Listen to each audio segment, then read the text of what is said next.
M0FXB, just a quick one on this Dream Kit. It's quite a high price on it, but apparently it's very good. I haven't got one, so I thought I'd just quickly show it you. So Sdr Dream Kit version 2, there are some enhancements.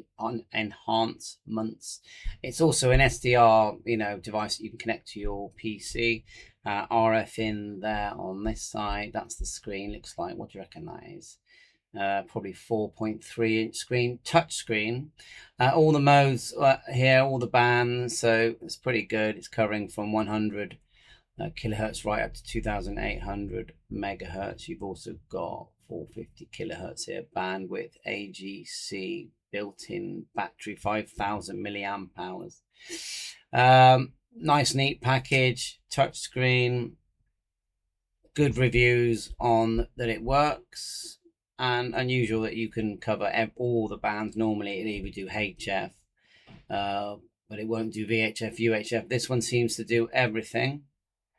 But it's just the price. If they want to send me one, I'm quite happy to do a video on it.